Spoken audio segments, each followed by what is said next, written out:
Hello, everyone, and welcome to AHL Crosscheck, bringing you hard-hitting news and analysis from around the AHL. I'm your host, Garbs, and with me today I have Vadi Hello. and Marchenko. What's up? Marchenko is our guest today, so because we don't have Killhouse today, so getting a guest today was probably the best day to have one. So you might as well do a little intro for yourself. As we already see, I'm wearing probably about 300 pounds over here, and actually I'm only like two something, but yeah, I'm a defenseman. We already know this. I suck. We already know this too, so everybody knows me in the league. I mean, I'm just a A cool Mm-hmm. guy. lot of And, I like to chill, I like to be here, I like to get out in the community because I don't get outside my house much. We already know this. I'm still here. I think that wraps that one up right good. Vadi, you probably could have done one last show, but you had your issues, so you've been on like half a show, so you might as well do an intro as well. Okay. Hi, I'm Body. Been in LG for 4 seasons now. Managing the CHL last season. Never been a GM. It's my first season, so I'm also terrible, and I get coned all the time. So Yep, you do. Okay, so we can hop right into starting our show now. We're gonna start with the power rankings, top teams, top players, stuff like that. So we'll start with the hot forward. For my hot forward, I picked from the Charlotte Checkers. I picked Phenom. He had a 3-0 weekend, 14 points, 10 goals plus 12, playing at left wing. And I see quite a few checkers on here, so that's good that he's really stepping up, setting the pace, it seems to be, for that team. Vadi, you might as well go ahead. okay. I went ahead and I picked. Let's see here. I had picked. I believe I picked Sharp from the Rochester Americans. Not the most terrific stats. He had a +6, but 3 wins, and he had helped his team achieve a 9-0 week. Very rare. 13 points and 9 goals. Definitely contributed to that. Yeah. Marchenko, you're up. Uh, I went with an old friend of mine just because I was kind of surprised how bad his team's doing. Tanaka, 1843, went 2-1. Must have faced some hard teams because he was number 5 overall for the last week, number 9 or top 5 on forwards, number 9 overall, and 14 points. Had 8 goals. He was a +7. I mean, for the season that he's having and to come out like that after a tough week, like that's pretty awesome. Glad to see he's doing better. Yeah, because they're sitting near the bottom. Okay, Right, so we're gonna. exactly. Okay, so now we can hop onto our duds for that. I went with Saint X2X from Hershey. 0 3 and 0, 0 goals, and the thing that really caught me on this one was the -14. That's absolutely garbage. That pretty much that sums it right there. -14. Body. I went with Barker X21, formerly Nylander.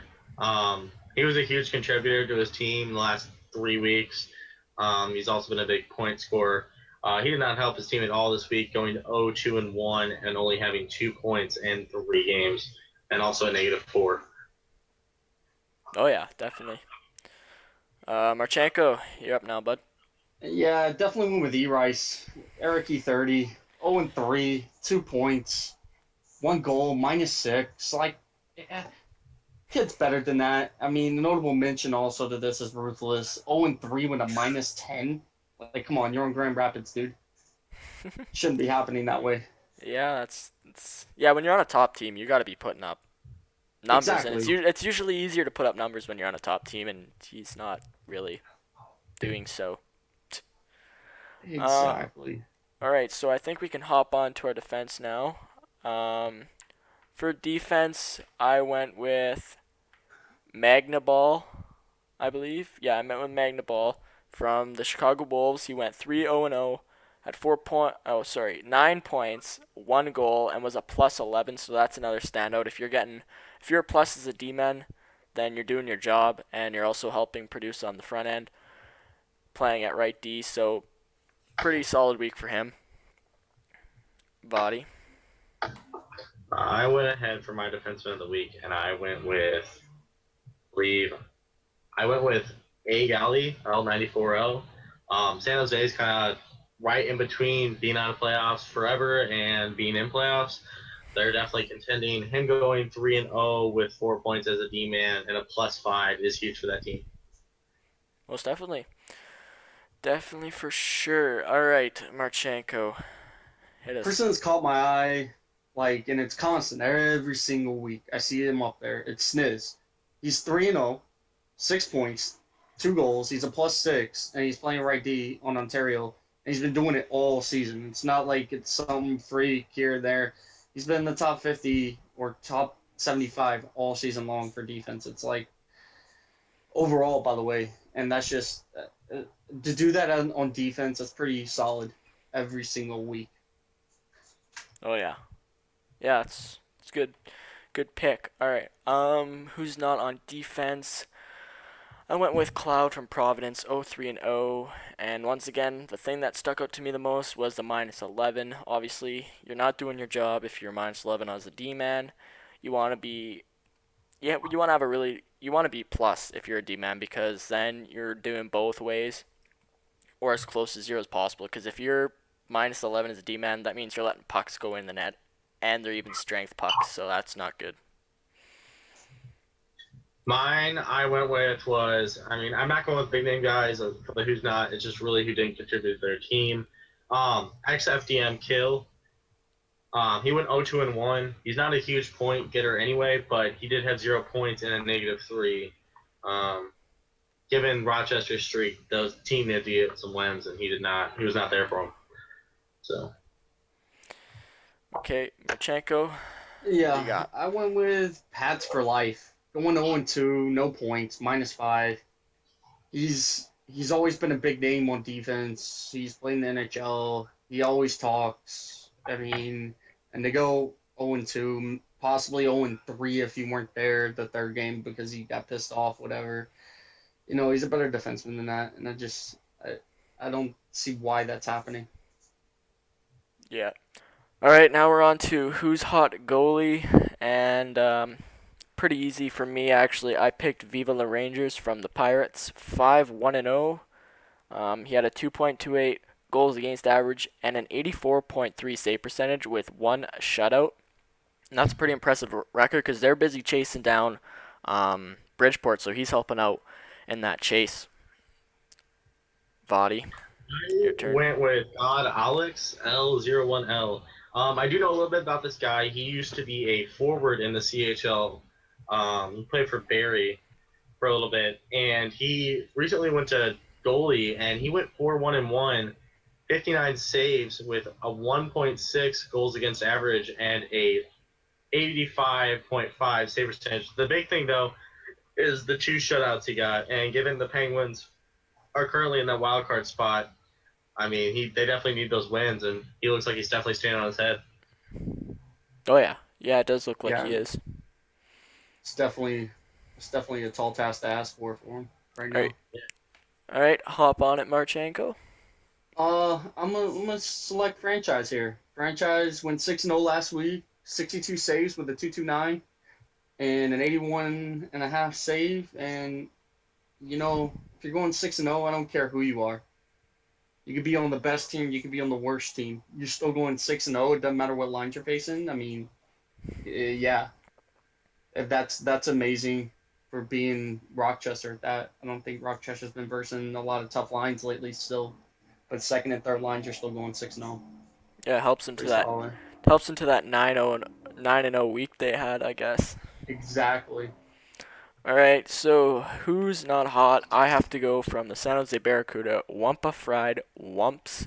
He went 0-4 and 0, had a 5 GAA, a 60 save percentage. Now, I it took me a while to think and look at this, and then I saw him and his stats just they kind of popped out as not being very good. I mean, yes, I could have went with someone else, but he played 4 games, and if you're playing four, I mean, you gotta actually. I think you should be able to pull through better stats when you're getting four. I mean, there's guys with two up there, but that could be one semi good game, one awful game. So that's why I had to pick him. Body. I went with Pitcher X Swag, presumably the starter for the Springfield Falcons, who are currently out of the playoff spot. He went 1-4-0 with a 4.6 goals against and a 64 save percentage. That hurts for a team that's trying to make playoffs right now. Oh yeah. Um, Marchenko, Uh, who'd you pick? Bagsy, you go 0-3 as a backup goalie with a 7.33 and a 51 or 55.1 save.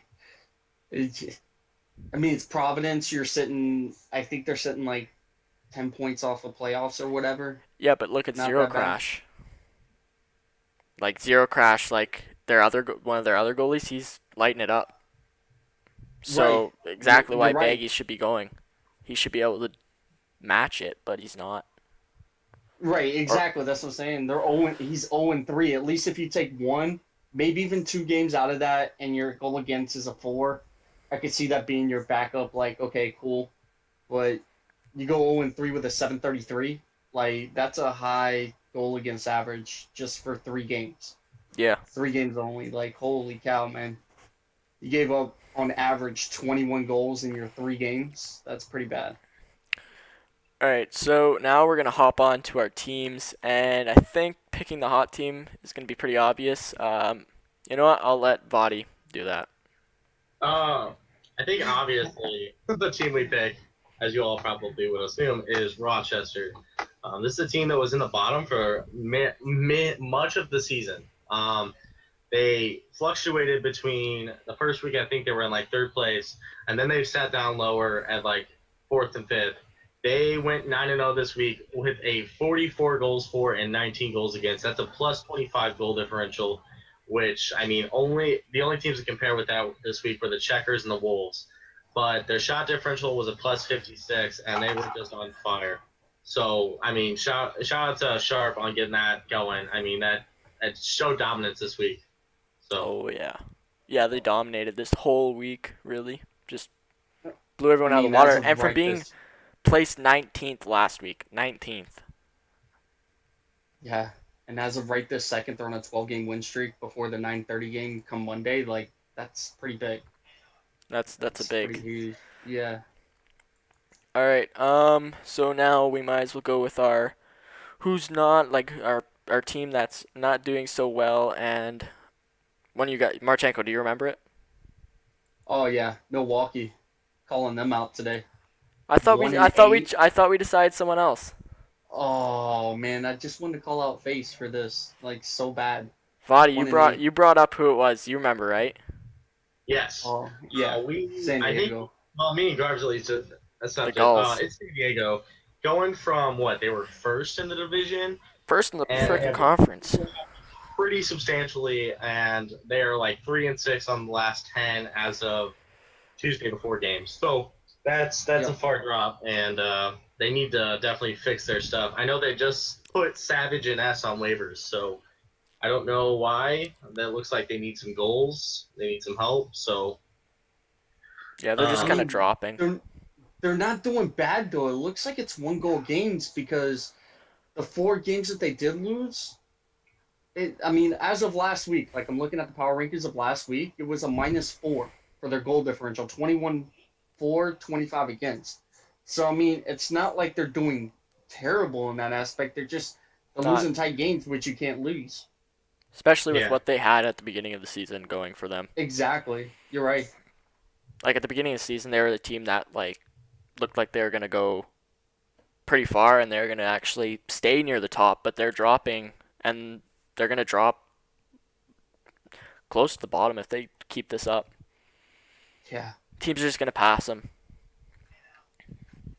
absolutely. I mean, and with Ontario doing well, Bakersfield even coming up, and San Jose, I mean, not doing well, but they are winning games on a week to week basis. San Diego needs to figure it out because there's teams that want this maybe a little bit more than they do right now. Yeah, yeah. It kind of looks like they're just kind of dropping off and not caring as much anymore. Um. Yeah. All right, so we have something planned out. We're gonna do. I know it's still pretty early, but what we're going to do is, as of now, playoff predictions. We're kind of halfway in a sense, so we're going to go with playoff predictions. We predicted the top eight for the East and the top eight for the West. No specific order, just the eight teams that are going to be there. Um, I think, Marchenko, you had the West written down, right? Yes, I do. This It was the easiest by was far. Yeah, it was the Chicago Wolves, the Grand Rapids Griffins, the Stockton Heat, Ontario Reign, Charlotte Checkers. Then it was the Iowa Wild, and then making two spot movements here would be Bakersfield coming up and Manitoba coming up, and Lake Erie dropping out with San Diego dropping out. From what we're looking at right now, what the playoff race looks like. And I also said that the Wolves, they're taking over the Griffins by come playoff time. The Wolves are going to be first in. They're taking over the Griffins, and unless anyone else pops up, Wolves are going to be first, unless someone like the Rain or the Heat pop up. Yep. And like you said, the Gulls they're dropping, so the Gulls are out of there, along with Lake Erie. Oh, we just lost to Syracuse with 0.5 seconds left, by the way. So Oh, that's hmm. And the last second I saw, Lake Erie was actually up on Toronto 1-0. That was going into the second, so. Okay, so the East. Now that was a little hard. That was definitely much harder to handle. Just because of how close it is in some areas. Oh, Um, yeah.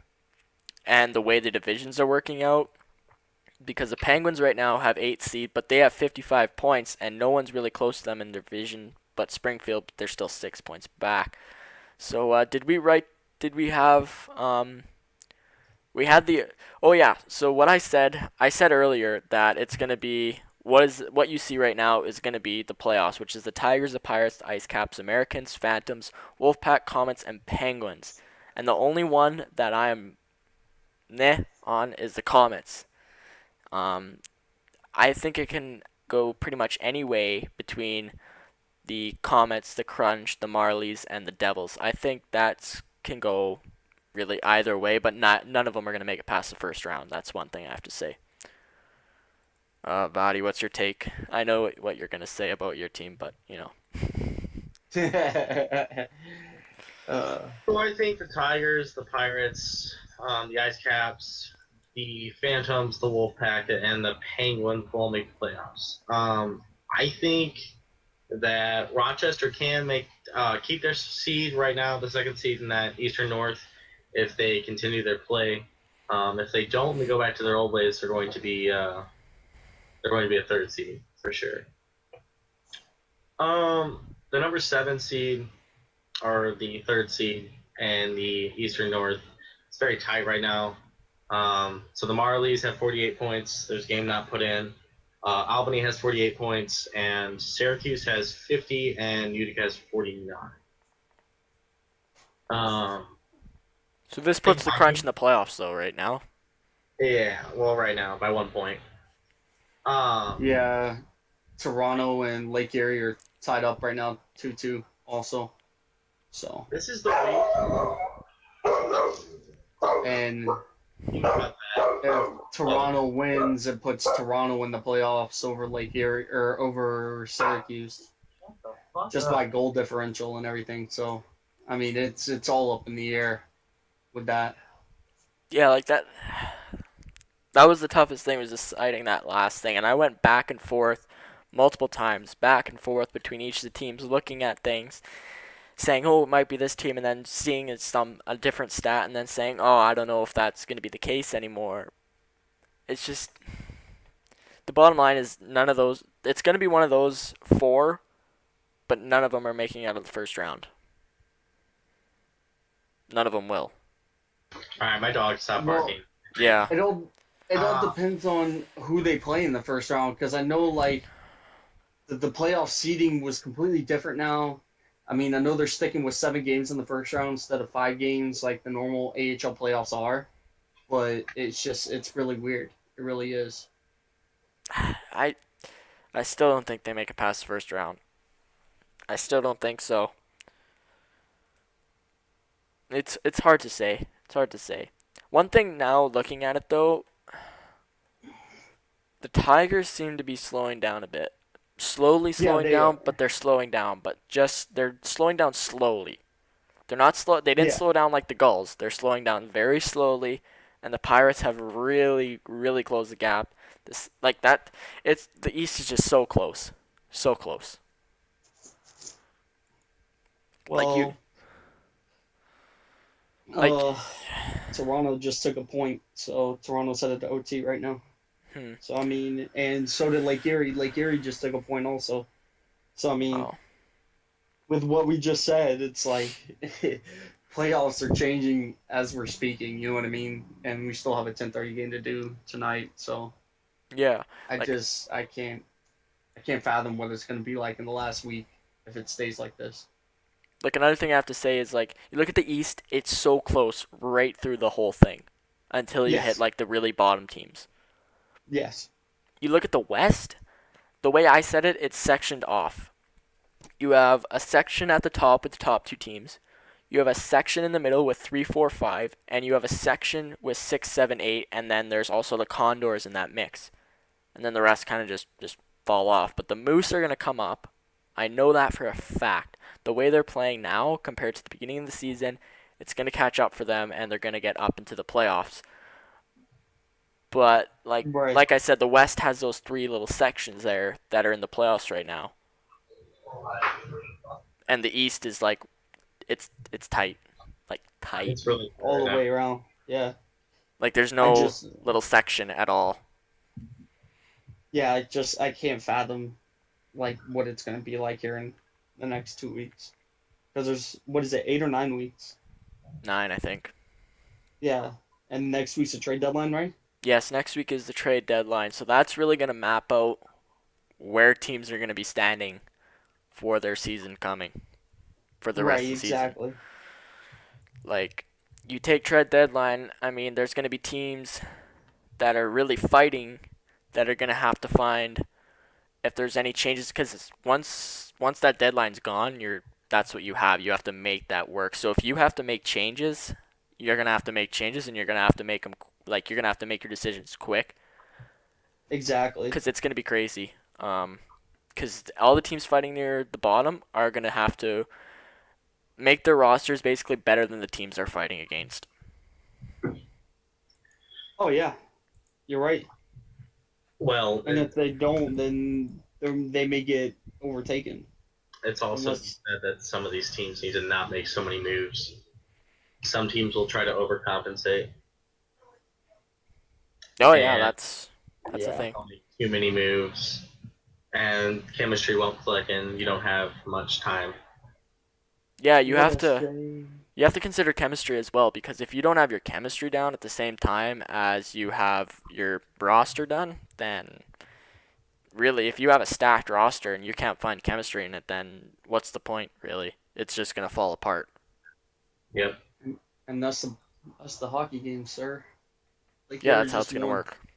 Like you Yep, just like won. yep, and it was 3-2 in OT. Foley makes a brilliant save on one end on a cross crease, comes back down, cross crease goal. Did Albany win? I've no idea on that one. Hmm. I Actually, they think so. I think we've covered a lot in this episode. I mean, I know we haven't been consistent at all on uploading. We're the way it's been happening really is that someone's free and then someone's not free. And then That's the other true. guy that wasn't free is now free and then the other guy's like, "No, now I'm not free." And then I've you been have everyone saying, "Okay, I'm free at this time." And then another guy saying, "No, that time's not going to work." And then we got this guy over here saying, "Okay, give me this time." And the other guy can make it, but then this guy can't make it, and then it just ends up getting tossed out the window and it's like, "Well, fuck." Right? I'm Yeah, sure Vadi's seen that. Vadi's seen that. Yeah. So it's hard being a manager and having a family life and working a full time job at the same time and trying to set up a media showtime. So yeah, and it's doing Kill House too. I'm pretty sure. So the when we're on past, Xbox, I yeah, don't I don't know how y'all do that because it's hard to be it was hard for me to juggle LGFA, AHL, and juggle school. It's By the way, freaking Albany has ridiculous. a point. Oh wow. So it's still They're close. actually in overtime with the Baby Sens. Somehow. I don't know how you go to overtime with that team, but I mean, we only beat them 5-4. So after this whole quitting thing, though, yeah, but they have a good goalie. Binghamton. they Baby just Sens have a traded. good goalie. They just waived Yali. They Yeah, did. they did. No. Yep. Yeah, they did. Oh, 15, 20 minutes ago, they waved Galley. No. Actually, no, an hour ago before the 9:30 game, they waved Galley. Mm-hmm. Yep. So who's their starter? I don't know. It's He really. Galley only played 3 games last week. I don't know. I don't think that everyone, from what I hear, everyone from the Binghamton organization has quit after Salty Seattle, including Snuffer. Wow. I'm just that was their top goalie by far. He was a good goalie. Oh Yeah, yeah. And whoever gets him is lucky. Wow. definitely. That's crazy. Okay, I think that's a good enough note to end the show on. I mean, we've covered everything, I think. Anything you guys want to say or think we missed? No, I think we're good. Machenko? I think you're muted. Yeah, he's Yes, muted. I am. Sorry. I was sitting here trying to talk to Legend real fast. It's kind of disappointing in Anything you that think game. we missed before we end this show? Uh, no, not off the top of my head. I mean, it's just that it's waiting to see what the East plays out to be. Hmm. Bottom of the East, and that whole entire division, excluding Binghamton, is all fighting for that 7th seed right now. The bottom 3 teams or yeah, bottom 3 that aren't getting in are fighting for that playoff seed. Yeah, So I mean that's the going to be Eastern an North's interesting going to be thing. excited this week. I think. To be honest with you, we all play each other. Yeah. So we'll see. We It'll shall be see. interesting. It'll be interesting. All right, guys. I want to thank you for tuning in for this episode. Once again, gonna try and get this. We're gonna. I'm not gonna say I'm gonna. I'm not gonna make it for sure that it happens, but I'm gonna definitely try to have an episode every week from now on for the rest of the season. I want to make it a guarantee, but at the same time, I don't because then I don't want to let a bunch of people down. So, thank you for tuning into this show. I hope you enjoyed it. Next week, a trade deadline. I definitely want to do them because it's gonna be crazy. Um, anyways, guys, have a good week.